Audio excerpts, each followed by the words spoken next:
Welcome to Philosophy Talks. This is the first video in a series about the gunas of the yoga tradition.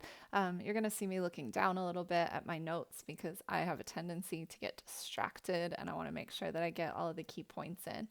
So, we are going to explore the three gunas, and in order to do that and to understand how this might apply to your personal yoga project, requires that we take a step back and get a little bit of background information about something called Samkhya yoga, which is a system that has heavily influenced Indian thought, philosophy, and religious tradition.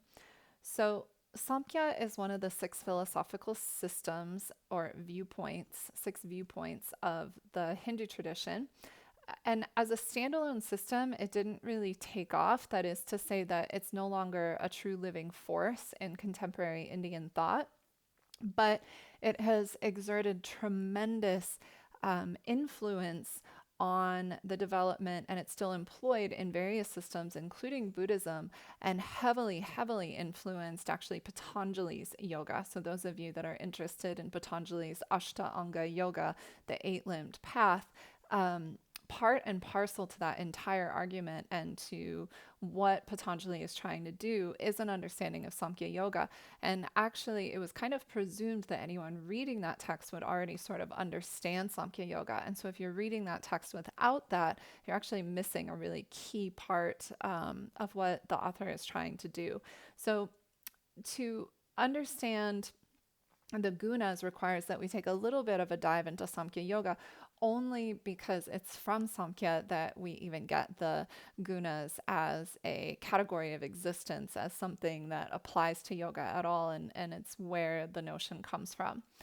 So the term Samkhya is made up of the root word kya and the prefix in Sanskrit sam. And when Samkhya is put together, it essentially means to reckon. It's to enumerate or to count something. And it's a school or a system of thought which emphasizes the enumeration of key principles or evolutes. And what kind of evolutes and emergence are they counting and examining? Well, the key evolutes of consciousness and of gross reality, that is the material world as you experience it. So Samkhya then refers to those people that were counting, enumerating, and analyzing the various categories of human existence. Samkhya arises out of a deeper investigation of the natural world, and it served as a way to sort of demystify the world and to understand the world, and therefore to provide some guidance to our spiritual journey. And it's concerned with the way in which the universe undergoes its own manifestation. So, how did we come from like some one singularity thing to this world that we experience and as we experience it now? And though Samkhya didn't is a bit newer in the yoga history tradition, we start to see some of the central tenets and themes of Samkhya arising in texts called the Upanishads, which are these grand philosophical works that come to us after the Vedic period, the Vedic texts being like the Rig Veda, these 6,000 year old texts from the Indus Valley, the great Vedic poets. So, what Samkhya is going to do is it's going to tell us about cosmology, that is, how things came into being. And then it wants to explain how things emerged and evolved, and then to show us our place within that devolution of the universe. Because the argument is that if we could come to understand the world better and understand human nature better, then we could also better understand our vast human potential within a predictable, countable system that can actually be well reckoned, hence the term. So within yoga, Samkhya is an investigative tradition, like all yoga. All yoga is an investigative tradition. And what it's asking us to investigate is the universe itself, as a scientist would, to better understand the world and how it operates, and therefore to better understand your place within that larger reality. So we interrogate the universe and we interrogate the way that we experience consciousness and the way the universe is unfolding so that we can adapt and adjust and reply to the system. This is at the heart of Samkhya Yoga, and what they are enumerating and counting is the categories of existence. So they have decided that looking at the natural world, that you could actually take everything and break them into these kind of fundamental categories that they call tattvas. A tattva, it means thatness, so it's like what something actually is. And two of those tattvas, those thatnesses, those countable things of the universe that are so critically important to our discussion of the gunas and to understanding everything that comes later in the yoga tradition, again, in particular, Patanjali's universe, is two of those categories, which is Purusha and Prakruti. And you might have heard of these terms before. We're going to break them down one by one before we can even get to the gunas. Um, but we'll start right now by saying that Purusha is supreme consciousness, it's unchangeable, it's inviolate, and Prakriti is all of material reality. So it's everything that you are experiencing, including your own mind. Okay, so let's briefly review some of the main principles of Samkhya, and you'll see quickly how they are really part and parcel to especially Patanjali's Ashtanga, eight-limbed path of yoga. So one of the first principles is that we suffer and that suffering is inherent in life. And that part of the reason that we suffer, or not part, the reason that we suffer, is because we have a mistaken case of identity. We have forgotten our true nature. So the yoga system, Patanjali's yoga, Samkhya, all these systems want to say that we have mistaken ourselves as being this material reality, and we have forgotten our true nature as spirit or Purusha. And so we've attached ourselves to the Prakritic world and forgotten our highest nature. Yoga and Samkhya are both concerned with removing this ignorance so that we can free ourselves from suffering. But the pathway and the understanding behind how one becomes liberated is quite different. And again, it's very, very different in the Bhagavad Gita's definitions of yoga and how you can free yourself. So in the system, and this is where it might start to get a little bit challenging, in addition to this essential binary, these two tattvas or thatnesses of Purusha and Prakriti, material reality and spirit, we have 23 other categories of existence that Samkhya says make up the material world and your consciousness as you experience it. So these tattvas, these essential principles, 7 of them are said to be both created as well as creative. That is, that they can continue to produce other things. And 16 of these essential principles are said to be simply created and not able to create. So in total, if you haven't done the math on that super quickly, I'm telling you that the system says there are 25 tattvas or essential principles. The primary two are Purusha and Prakriti. You can think of those as the sublime principles at the very top. And then you have 7 Prakritic tattvas or essential principles that are both created and creative. And the rest of them, the other 16, are just created and are not able to create. So to back this up and recap a little bit, Prakriti is material reality, and it is changeable, and it is why you experience gross reality as you do, including your own mind. Purusha, however, is unchanging. It cannot be changed. It is inviolate. It is supreme consciousness. But all 25 of these things are believed to make up the entirety of everything that exists.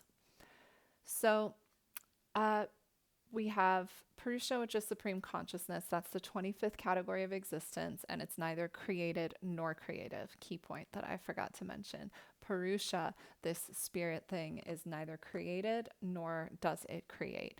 It's just sort of over there, and this becomes important in a moment. I will explain how it relates to the material world as we experience it now. So, primordial nature, original nature, is said to be unmanifested.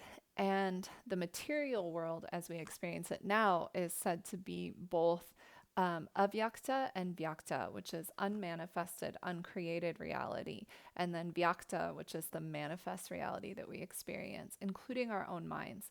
And that manifested reality is everything from the five gross base elements all the way up to the parts of your own consciousness. And I can break down the parts of the mind in another video. That's going to end up being its own 20-minute tangent. So what does all of this have to do with the gunas? Well, if there's unmanifested prakriti or material reality and there's manifested prakriti, what is it that caused prakriti to start breaking apart and creating the world as we experience it and understand it today? Well, the system wants to say that at one time all of material reality was unmanifest and that something caused a disruption in that unmanifest reality and then caused it to start unfolding, creating the world as we experience it now into these categories of existence or these tattvas. So both unmanifest and manifest reality are said to be made up of the gunas. We have finally arrived at gunas. Guna means that which binds. It's essentially the strands of reality, the strands that are holding together all of material reality. And those three strands, which we'll get into in our next video, is sattva, rajas, and tamas. And they each have very, very different qualities, and they're said to exist in tension with one another. So if you imagined a thread that was bound, like making three knots, that they were all connected, and when you pulled on one, it changed the shape of the other side of the knot. And it's by their mutual interaction that the world as we know it emerges. So when the gunas are in perfect equilibrium and perfect harmony, there's no creation and no modification occurs. But when they get disturbed, reality begins to emerge and manifest. And what emerges and manifests, what evolves, is determined by the dominance of each of those three gunas, which can never be independent of one another.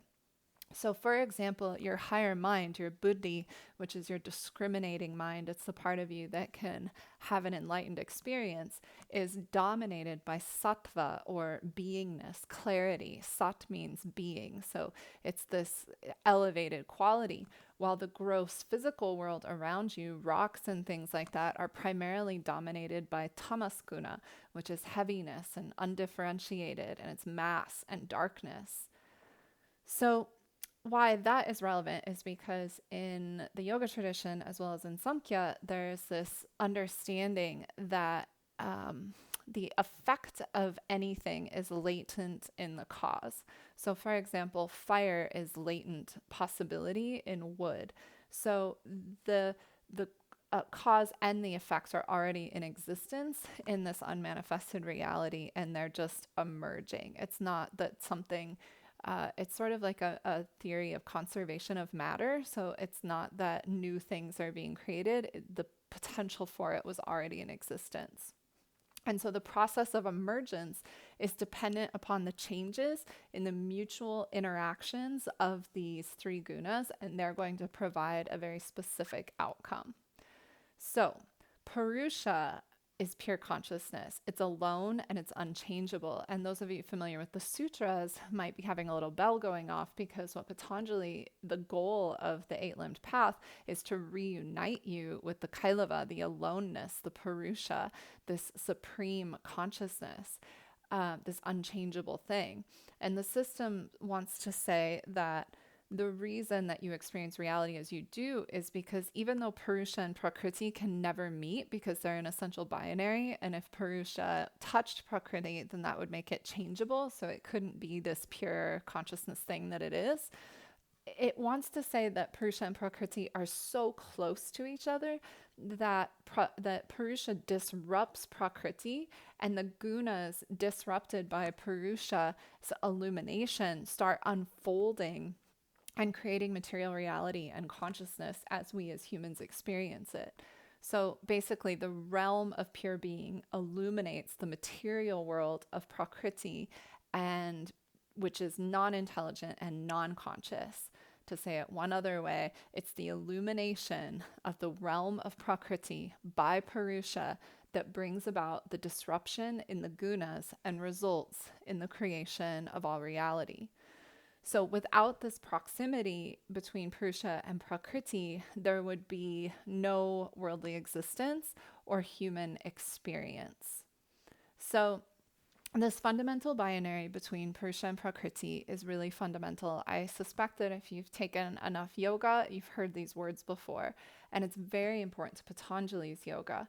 And this idea of the gunas is going to get taken up not just as a way to explain, again, cosmology, the way that the universe unfolded, and ontology, our understanding of the categories of existence, but it's going to become part and parcel to your yoga projects. And actually, the hatha yogis and the nat yogis become sort of obsessed, preoccupied with developing the quality of sattva.